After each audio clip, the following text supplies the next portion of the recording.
Hello बच्चों, कैसे हो आप सभी लोग। इसके पहले की वीडियो में हमने आप लोग को बताया था एल्केनो का आईपीएससी नामकरण कैसे करते हैं। उसमें हमने आप लोग को बताया था 5 इंपॉर्टेंट रूट वर्ड्स के बारे में। हमारी जनक श्रृंखला, पूर्व लग्न, अनुलग्न, प्रतिस्थापी और क्रियात्मक समूह। फिर हमने आपको एक टॉपिक बताया था कि हम अगले वीडियो में सीखेंगे एल्केन से एल्किल समूह प्राप्त करना। बच्चों, जो एल्किल समूह होता है वो एल्केनो का व्युत्पन्न होता है, अर्थात एल्केनो से ही उत्पन्न हुआ होता है। आज हम आपको पहले बताएंगे कि एल्किल समूह कैसे बनता है, उसके बाद हम आपको प्रतिस्थापी के रूप में एल्किल समूह को जोड़ना सिखाएंगे। आप इस वीडियो के एंड तक बने रहिए, आपको बहुत ही महत्वपूर्ण जानकारी प्राप्त होने वाली है। ठीक है बच्चों, आइए समझते हैं।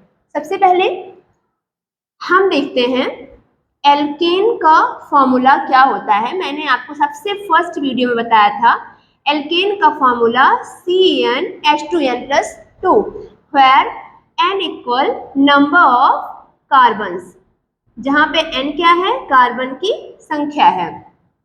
देखिए इसमें क्या होता है, कार्बन एक दूसरे से एक लंबी श्रृंखलाएं बनाता है। बच्चों यहाँ पर जुड़ा होता है हाइड्रोजन समूह, ओके, यहाँ पर जुड़ा होता है हाइड्रोजन समूह।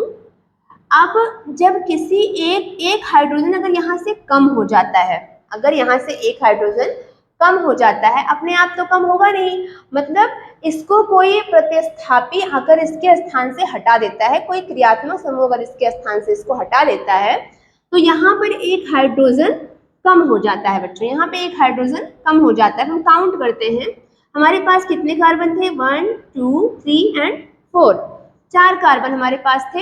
अभी हाइड्रोजन इसके पहले कितना था, 1 2 3 4 5 6 7 8 9 10 हाइड्रोजन हमारे पास था।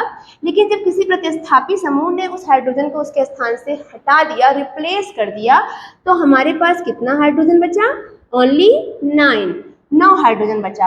अब देखिए यहाँ पर जो हमारा स्ट्रक्चर बन रहा था CnH2n+2, वहां पे हमारे पास कितने जो है हाइड्रोजन थे, 10 हाइड्रोजन थे। मतलब कार्बन की संख्या के 2 गुने में 2 जोड़ देते हैं।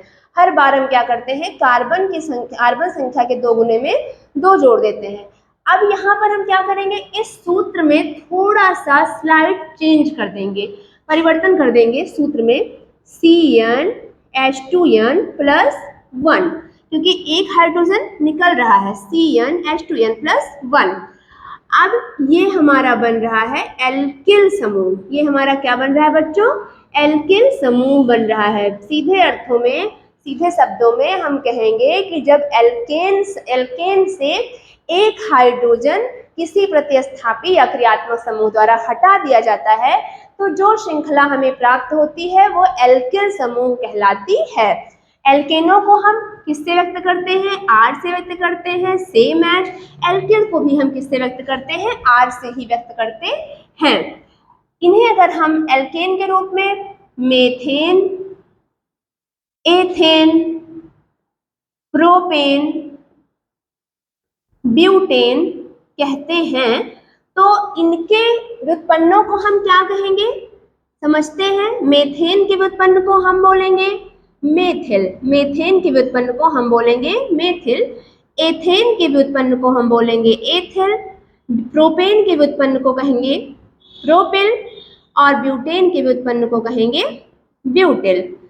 इन सब का सूत्र हमको पता है। मेथेन का सूत्र क्या होता है बच्चों, CH4, एथेन का C2H6, प्रोपेन का C3H8 एंड ब्यूटेन का होता है C4H10। एक चीज आप लोग नोटिस करेंगे तो यहाँ पर क्या पाएंगे, हमेशा हाइड्रोजन जो होता है कार्बन के 2 गुने में 2 जोड़कर प्राप्त होता है। देख लीजिए, 2 दूनी 4, 2 6, 3 दूनी 6, 2 8, 4 दूनी 8, 2 10। हमेशा कार्बन के 2 गुने में 2 जोड़ करके हमेशा हम प्राप्त करते हैं। अब इसका अगर हम एल्किल व्युत्पन्न बनाएंगे, एल्केन का अगर हम एल्किल व्युत्पन्न बनाते हैं बच्चों, तो इसका नाम क्या हो जाता है, मेथिल। फॉर्मूला क्या हो जाएगा, CH3। एथेन से बनता है एथिल, इसका फॉर्मूला है C2H6, एक हाइड्रोजन कम होके क्या बन जाता है C2H5, that is ethyl. Propyl का फॉर्मूला C3H8, एक हाइड्रोजन निकल के बन जाता है C2H7। ब्यूटेन का फॉर्मूला C4H10, जब इसका हम एल्किल व्युत्पन्न प्राप्त करेंगे तो ये हो जाएगा ब्यूटिल मीन्स C3H9। इतना आप लोग अच्छे से समझ गए होंगे। अब हम आपको बताते हैं किसी पेरेंट चेन में हम कैसे प्रतिस्थापी समूहों को जोड़ेंगे। चलिए एक हम पेरेंट चेन लेकर के समझ लेते हैं। उसमें इस बार हम थोड़ी स्मॉल चेन लेते हैं, 3 ही कार्बन ले लेते हैं। यहाँ पर हमने हाइड्रोजन जोड़ रखा है, 3 कार्बन का मतलब बच्चों प्रोपेन एज यू नो। अब यहाँ पर मान लीजिए हमने एक CH3 समूह जोड़ दिया, CH3 समझ रहे हैं आप लोग, मेथिल, और एक कार्बन पे हमने फिर से CH3 समूह जोड़ दिया। अब हम काउंटिंग चाहे इधर से करें चाहे इधर से करें, काउंटिंग करने का भी एक नियम होता है बच्चों। काउंटिंग हम उस कार्बन से करते हैं जिधर से प्रतिस्थापी या क्रियात्मक समूह सबसे निकट होते हैं। तो हम इधर से भी करेंगे तो भी, इधर से करेंगे तो भी समान संख्या पे आएगा, 1 2 3, और वी कैन से 1 2 3 अलोंग। अभी समझते हैं। सबसे पहले हम 1 से काउंट करते हैं, हमारा 1 पे है मेथिल, 1 लिख लेते हैं। फिर अभी हम 2 काउंट नहीं करेंगे, हमारा 3 पर भी मेथिल है ना, तो हम लिखेंगे 1 and 3, दोनों पोजीशंस पर मेथिल है। मेथिल कितनी बार है, 2 बार है, तो हम मेथिल मेथिल तो लिखेंगे नहीं, हम क्या लिखेंगे, एक के लिए हम यूज करते हैं, अगर कोई सी संख्या में 1 है तो उसके लिए हम यूज करते हैं बच्चों मोनो, अगर 2 है तो हम यूज करते हैं डाई, अगर 3 है तो हम यूज करते हैं ट्राई, अगर 4 है तो हम यूज करते हैं टेट्रा। ये टर्म भी आपको जानना बहुत जरूरी है। तो यहाँ पर हमारे पास कितने मेथिल समूह हैं, 2, अर्थात हमने लिखा एक मेथिल समूह 1 पे है, दूसरा 3 पे है, तो हमने लिखा 1 3। कितने मेथिल समूह है, 2, 2 का मतलब डाई, तो हम लिखेंगे 1 3 डाई मेथिल।